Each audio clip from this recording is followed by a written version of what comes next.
Assalamualaikum warahmatullahi wabarakatuh. Waalaikumsalam. Salam sejahtera bagi kita semua. Salam Om Swastiastu, Namo Buddhaya, salam kebajikan, salam rahayu.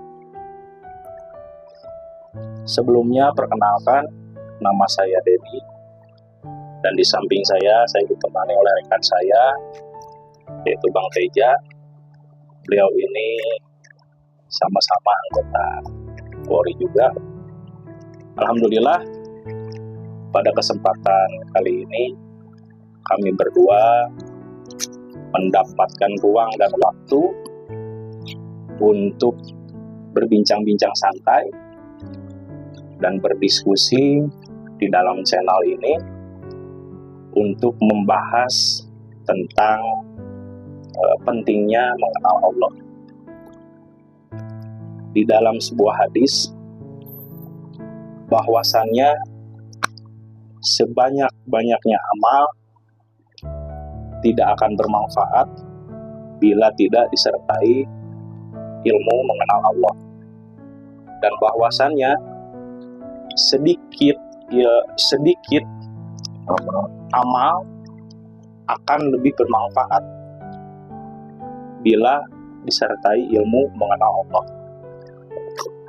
Bila kita cermati dari kalimat tersebut,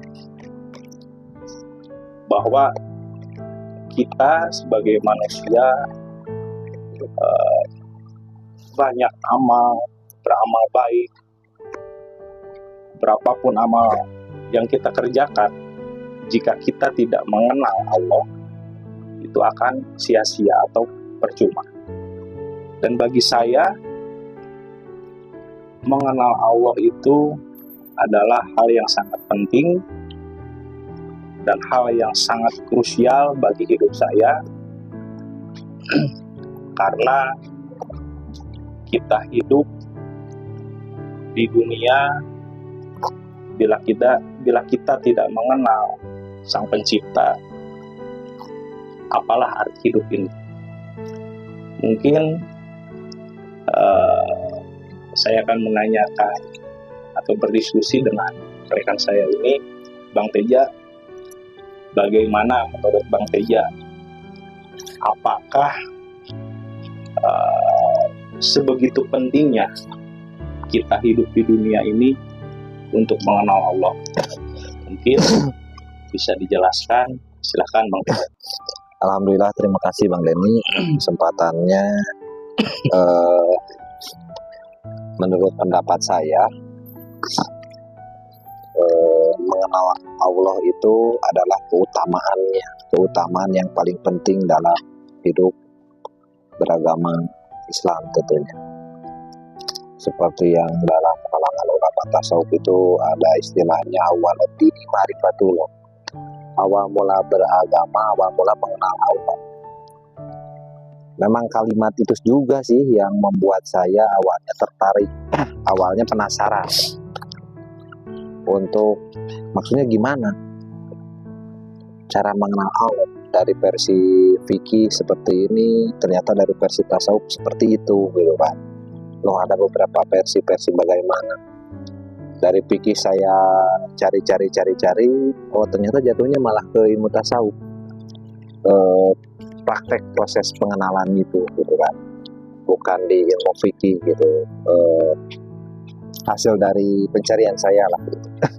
Setelah saya cari, oh iya, jatuhnya ke ilmu tasawuf.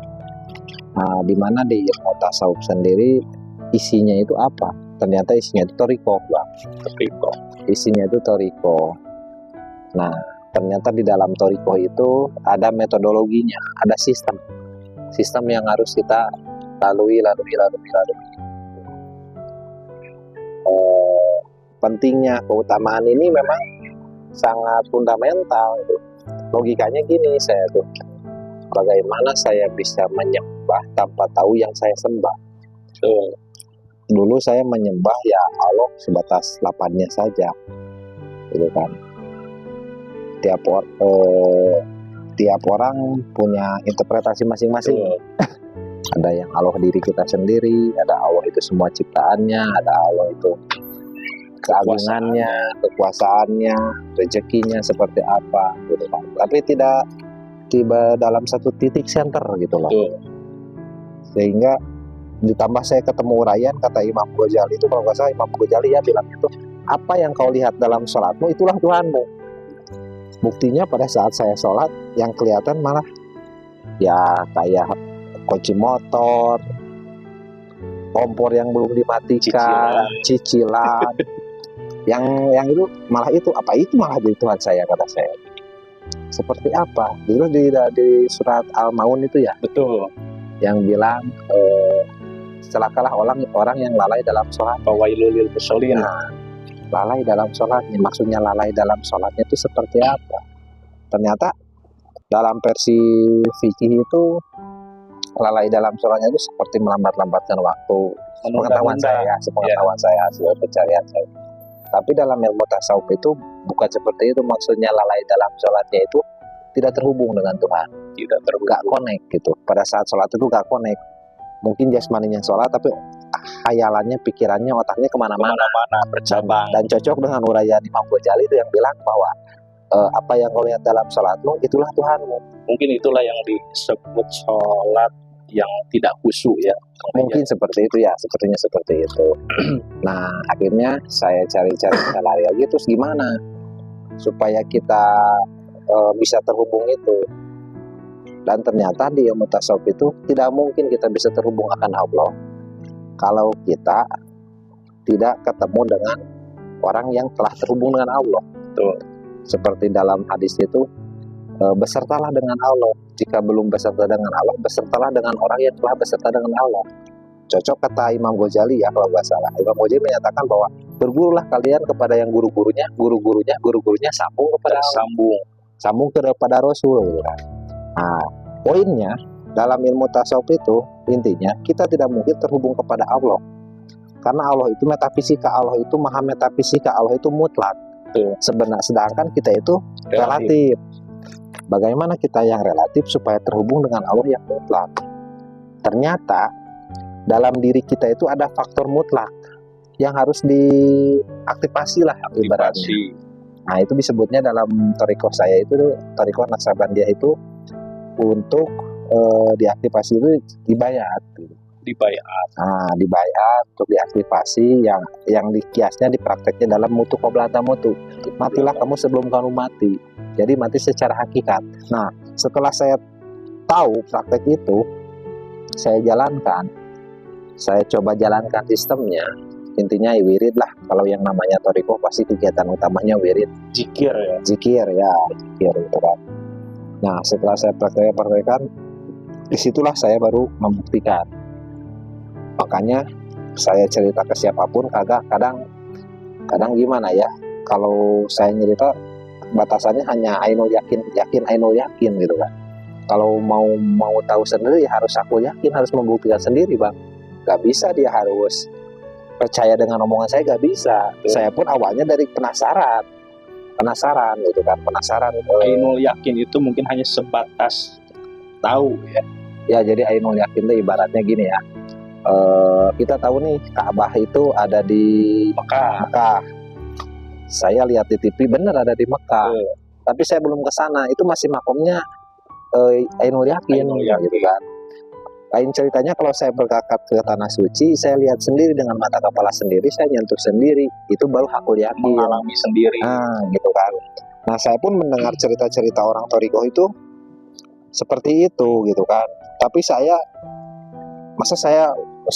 hidup ini saya penasaran loh gitu kan untuk pengenalan Tuhan tuh, karena teorinya ya saya tahu dari dulu, cuman prakteknya, nah ini yang bikin saya masuk jangan kata saya tuh.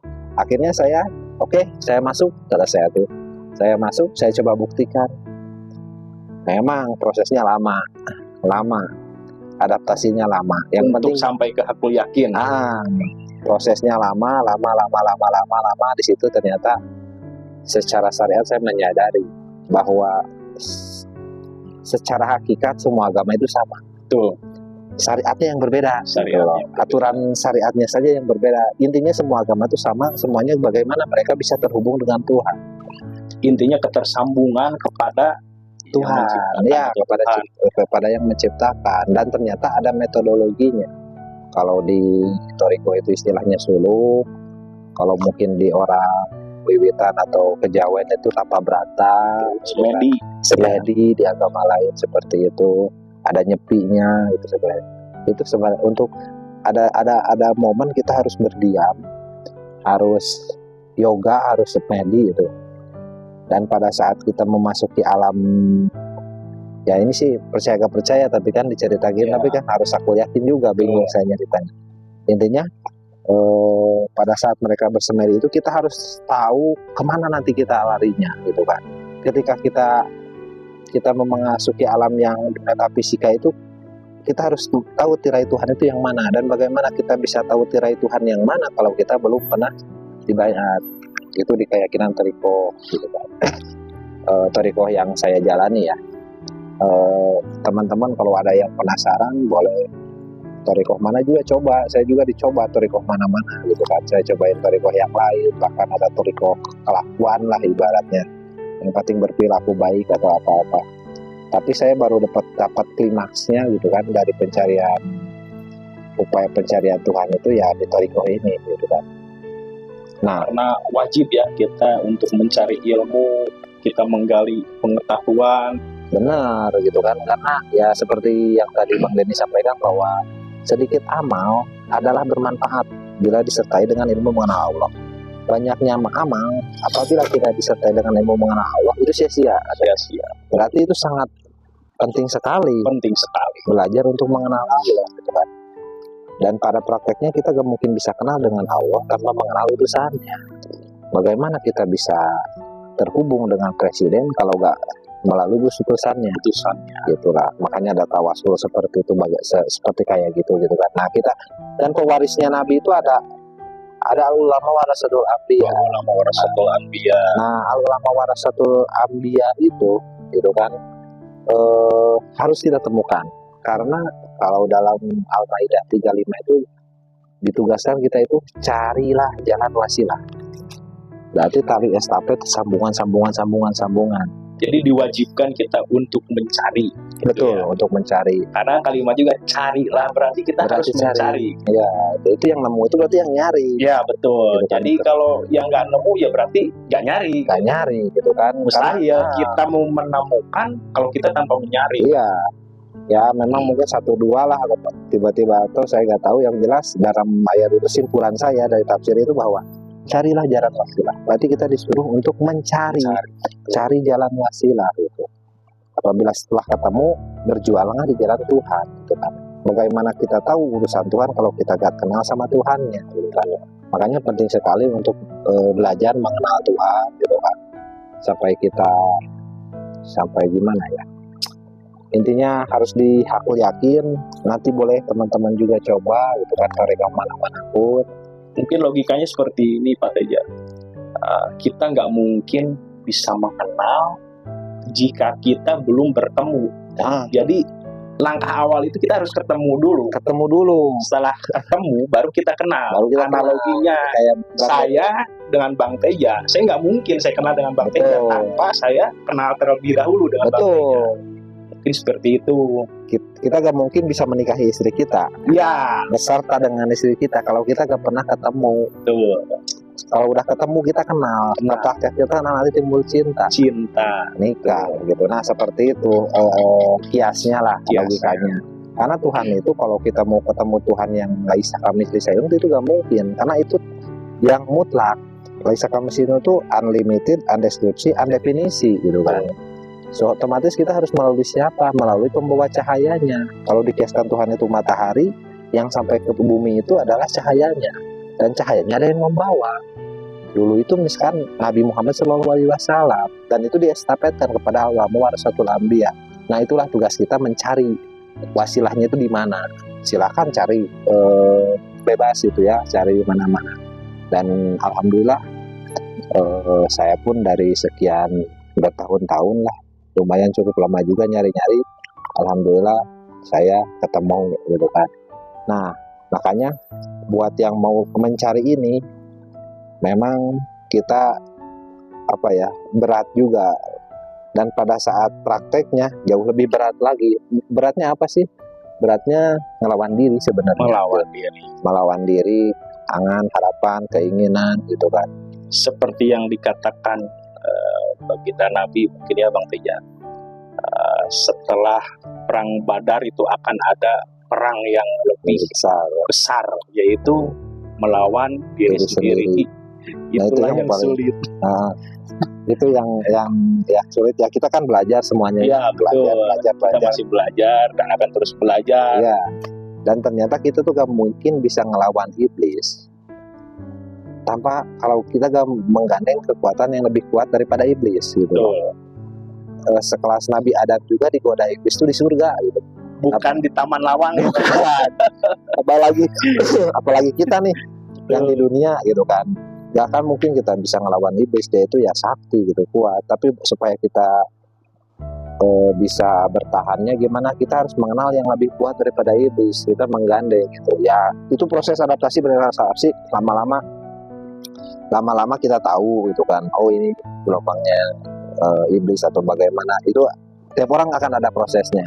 Dan itu harus dibuktikan sendiri, nggak bisa cerita. Betul. Gitu kan, itu ilmu haliful yakin yang hanya diterima gitu Bang Denny. Mungkin mengenai wasilah akan kita bahas nanti di episode selanjutnya atau video selanjutnya. Mungkin dari kami cukup sekian. Semoga apa yang kita diskusikan menjadi dapat manfaat untuk saudara-saudaraku semua. Dan mudah-mudahan semua saudara-saudaraku yang sedang menyaksikan atau menonton video kami yang selesai, semoga diridhoi oleh Allah Subhanahu wa Ta'ala. Mungkin cukup sekian dari kami. Wabillahi taufiq wal hidayah, waridho wal inayah. Wassalamualaikum warahmatullahi wabarakatuh. Waalaikumsalam.